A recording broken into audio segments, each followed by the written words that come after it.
right, 5 minutes after 11 o'clock. Thank you for tuning in. Sometimes the bios of the authors we speak to are just as interesting as the books they write. This next one is exactly that. Howard Kaplan is on the phone. He lived in Israel. That alone impresses me when somebody has lived in Israel. Yeah. While attending school in Jerusalem, he was 21 at the time. He was sent on a mission into the Soviet Union.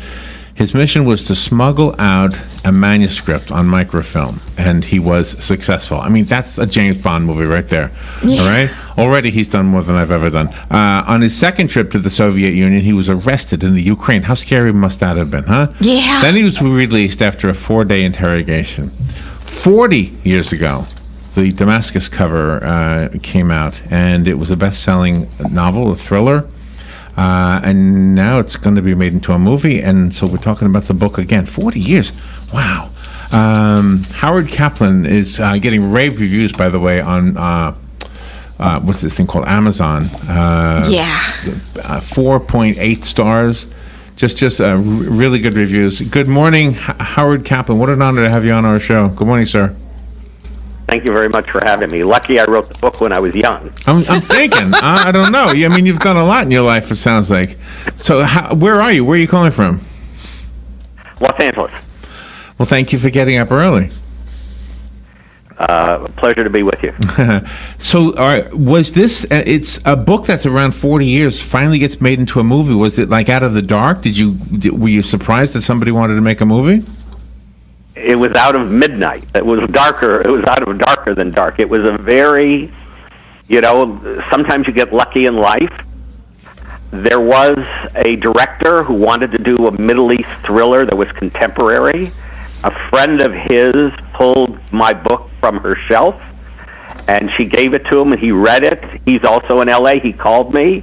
We sat down, we did a deal, and the movie will premiere at the Boston Film Festival on the 23rd of this month. Oh, my gosh. I wish I was close to Boston. I would love to see this. Have you seen it yet?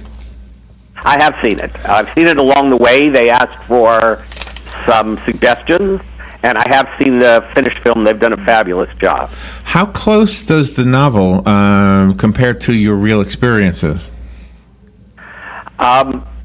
The novel, what I did with the novel is I chose a character who was sort of in middle age, in his 50s.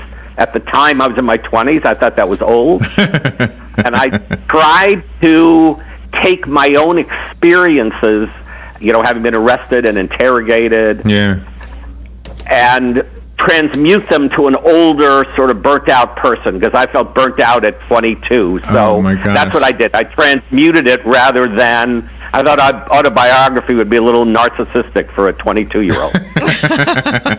Okay, so there is some correlation there between the two. So did they do it justice? I mean, are you happy with the end result? They did a great job. It stars Jonathan Rhys-Meyers and John Hurt in one of his last films.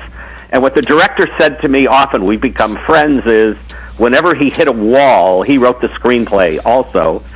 The word he always uses, I went back to the spine of the novel, and that's what he's done. Well, you said that he wanted to do something contemporary, and yet the book itself is 40 years old. That must say something about your ability to kind of look into the future when you were younger. I mean, you must have projected something. Were you even aware you were doing that? I had a concern, and it's the same concern I have today, that unless there is real attempts at reconciliation, rather than in the Middle East in particular, rather than everybody telling each other how right they are and how wrong the other people are, that things are going to deteriorate. So I still have that message, and that message isn't one that's yet being followed by the politicians. And you also have a love story contained in Well, we always want to have that if possible. So tell me about the love story. In the film, they got Olivia Thirlby, who's best known for being the sidekick in Juno, and was recently in this TV series Goliath with Billy Bob Thornton. And I can tell you a little bit about the editorial process. When I wrote the book, the novel begins in Jerusalem and moves to Damascus. I had the lovers meeting in Damascus. Okay. And the editor said, hey, why don't we move it up and have them meet in Jerusalem so they could have more time together. I said, sounds like a good idea. I'm happy to do it. That's the kind of editorial change that, people always think that editors, mangle a writer's work. In most cases, these are highly intelligent, experienced people whose suggestions are often quite good. Yeah, good usable ideas are always good. Well, I was just curious if the love relationship was playing a role in people who wouldn't normally getting along suddenly getting along. I don't know. I mean, the whole idea that Romeo and Juliet were from two different families that were fighting, that kind of thing. Ideally, that would be a great idea. In this particular case, one of the lovers has a hidden agenda that's not known to the other lover. So what you said earlier, by the way, philosophically speaking, is exactly how I feel. And you said something real key as far as people not getting along. It's that you said the politicians, and I would bet anything that the average person living in North Korea right now is fine. They just wish this guy would stop what he's doing. And the average person in America doesn't want to go to war with anybody. It's the elected officials, or in his case, the whatever he is appointed, or it's just hard to believe that the average person is smarter than the people leading them. It's always the case. It seems that the politicians speak in sound bites, and people speak from their heart. Yeah, well, it's the people who have to fight for them. I mean, they're the ones who think they can do anything, and we're just pawns. And very often it's our politicians who don't fight and who shirk the fighting. Was it the hope of the book? Was it the hope of you in writing the book? And is that same hope now applied to the movie, that there is some kind of a social message? I think so. In fact, they made it very clear in the movie. It comes in kind of towards the end, because I think sometimes it's good to be a little bit more direct. But it's very much my sort of core belief in the novels that I write, that we have to understand the other side and not believe that they're the other. I know. Because, the average the average Syrians are the same people as the average North Koreans. That's exactly the way I feel. When the whole Muslim thing in America, if you know any Muslim people, you're probably thinking they're no different than me. Maybe they've got some roots that have different food, but that's about it. Maybe the music is a little different. That's about it. I don't know. It's crazy that I don't know. Do you think the news media is partly to blame? I don't know. I think that the problem with the news media is not so much bias, but the 24-hour news cycle means they have to fill the air all the time.